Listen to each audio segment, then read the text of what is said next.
Hello, how are you? Hey, I'll tell you what, let's do our read-along, shall we, of The Wind in the Willows by Kenneth Grahame. Ooh, I'm using the invisible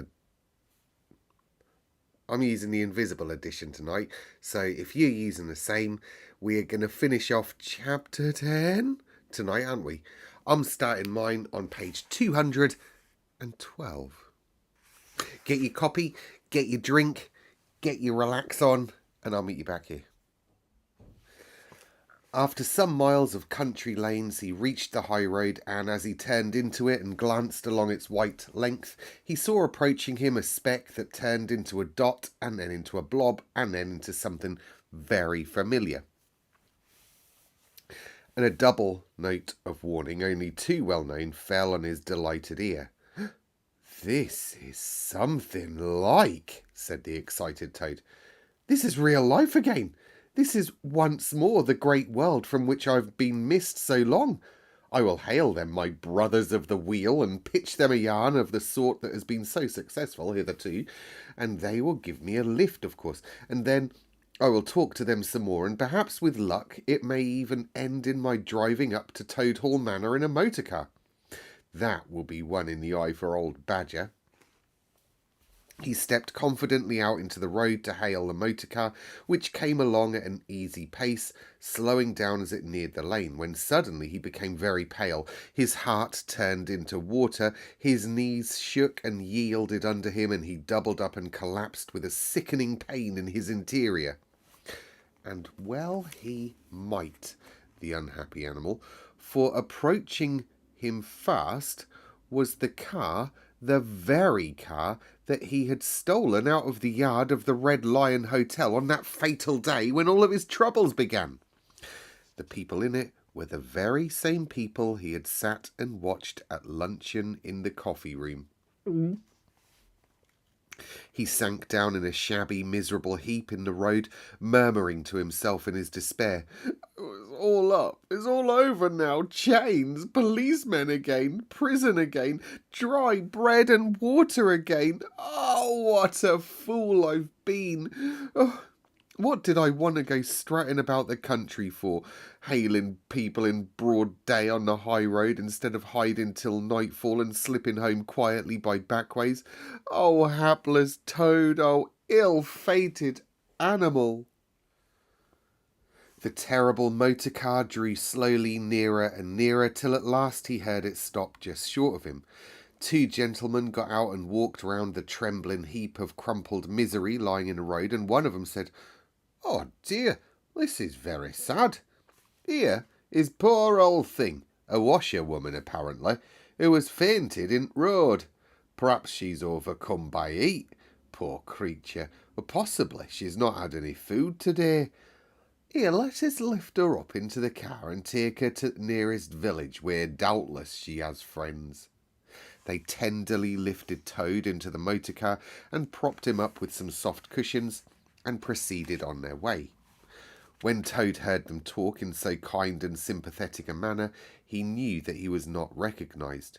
His courage began to revive, and he cautiously opened first one eye, and then another.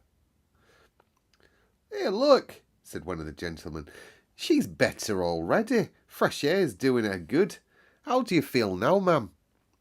"Oh, thank you kindly, sir," said Toad in a feeble voice.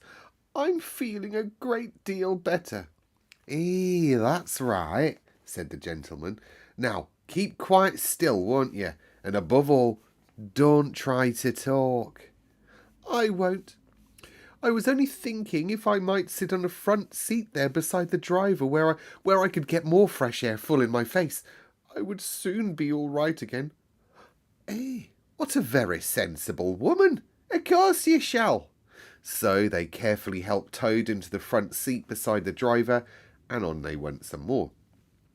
Toad was almost himself again by now. He sat up, looked about him, and tried to beat down the tremors, the yearnings, the old cravings that rose up and beset him and took possession of him entirely. "It is fate," he said to himself. "Why strive? Why struggle?" And he turned to the driver at his side. "Please, sir, I wish you would kindly let me try and drive the car for a little. I've been watching you carefully and it looks so easy and so interesting, and I should like to be able to tell my friends that once I've driven a motor car." The driver laughed at the proposal so heartily that the gentleman inquired what the matter was. When he heard, he said to Toad's delight, "Eh, bravo, mum! I like your spirit. Here, let her have a try and look after her. She ain't going to do no harm." Toad eagerly scrambled into the seat vacated by the driver, took the steering wheel in his hands, listened with affected humility to the instructions given him, and set the car in motion, but very slowly and carefully at first, for he was determined to be prudent. The gentlemen behind clapped their hands and applauded, and Toad heard them saying, "Oh, how well she does it! Fancy a washerwoman driving a car as well as that, for the first time too." Toad went a little faster, and faster still, and faster. He heard the gentleman call out warningly, "Be careful, washerwoman," and this annoyed him, and he began to lose his head. The driver tried to interfere, but he pinned him down on his seat with one elbow and put on full speed. The rush of air in his face, the hum of the engine, and the light jump of the car beneath him intoxicated his weak brain. "Washerwoman indeed!" he shouted recklessly. "I am the Toad, the motor car snatcher, the prison breaker, the Toad who always escapes. Sit still and you shall know what driving really is, for you are in the hands of the famous, the skilful, the entirely fearless Toad." With a cry of horror, the whole party rose and flung themselves on him. "Seize him! Seize the Toad, the wicked animal who stole our motor car! Bind him, chain him, drag him to nearest police station! Down with desperate and dangerous Toad!" Alas, they should have thought. They ought to have been more prudent. They should have remembered to stop the motor car somehow before playing any pranks of that sort. With a half turn of the wheel, the Toad sent the car crashing through the low hedge that ran along the roadside. One mighty bound, a violent shock, and the wheels of the car were churning up the thick mud of a horse pond. Toad found himself flying through the air with the strong upward rush and delicate curve of a swallow. He liked the motion and was just beginning to wonder whether it would go on until he developed wings and turned into a toad bird, when he landed on his back with a thump in the soft, rich grass of a meadow. Sitting up, he could just see the motor car in the pond, nearly submerged. The gentleman and the driver, encumbered by their long coats, were floundering helplessly in the water. He picked himself up rapidly and set off running across country as hard as he could, scrambling through hedges, jumping ditches, pounding across fields till he was breathless and weary and had to settle down into an easy walk. When he'd recovered his breath somewhat and was able to think calmly, he began to giggle, and from giggling he took to laughing, and he laughed until he had to sit down under a hedge. He cried in ecstasies of self-admiration. Toad again! Toad, as usual, comes out on top. Who was it got them to give him a lift? Who managed to get on the front seat for the sake of fresh air? Who persuaded them into letting him see if he could drive? Who landed them all in a horse pond? Who escaped, flying gaily and unscathed through the air, leaving the narrow-minded, grudging, timid excursionists in the mud where they should rightly be? Why, Toad, of course. Clever Toad. Great Toad. Good Toad. Then he burst into song. He chanted with an uplifted voice. The motor car went poop, poop, poop as it all raced along the road. Who was it steered it into a pond? A genius, Mr. Toad. Oh, how clever I am. How clever, how clever, how clever. A slight noise at a distance behind him made him turn his head and look. Oh, horror. Oh, misery. Oh, despair. About 2 fields off, a chauffeur in his leather gaiters and 2 large rural policemen were visible, running towards him as hard as they could go. Poor Toad sprang to his feet and pelted away again with heart in his mouth. Oh my! What an ass I am! What a conceited and heedless ass! Swaggering again, shouting, singing songs again. sitting still and gassing again. Oh my, oh my, oh my. He glanced back and saw to his dismay that they kept on gaining on him. On he ran desperately, but he kept looking back and saw that they still gained steadily. He did his best, but he was a fat animal and his legs were short. They still gained. He could hear them close behind him now, ceasing to heed where he was going. He struggled on blindly and wildly, looking back over his shoulder at the now triumphant enemy, when suddenly the earth failed under his feet. He grasped at the air, and splash! He found himself head over ears in deep water, rapid water, water that bore him along with a force he could not contend with, and he knew that in his blind panic he had run straight into the river.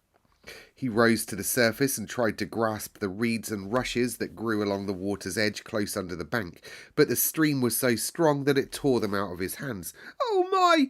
If I ever steal a motor car again, if I ever sing another conceited song.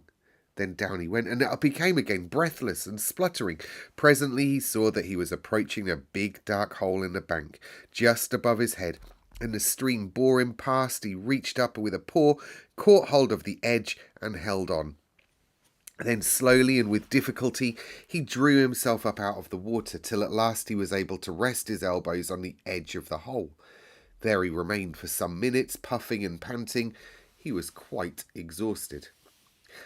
As he sighed and blew and stared before him into the dark hole, some bright small thing shone and twinkled in its depths, moving toward him.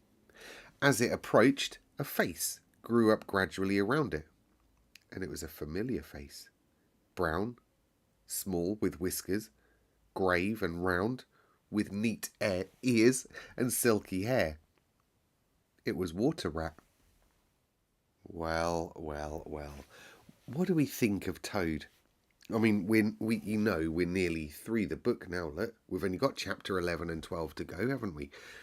But he's a bit of a humbug, isn't he? Does he deserve the punishments he gets? I think so. He does need to be taught a lesson, doesn't he? Because every time they've tried to teach him a lesson, he has outwitted them. He really has, actually, hasn't he? So, I don't know, is he one of those just life's lucky people? Is he clever to outwit the prisoners? Oh gosh, I can't speak tonight. Was he clever to outwit the prison guard? To outwit Roll and Matty? Honestly, Mr. S, it's time me to say goodbye, isn't it? I'll see you all tomorrow when I will put my teeth in and I will be able to speak English to you. Good night.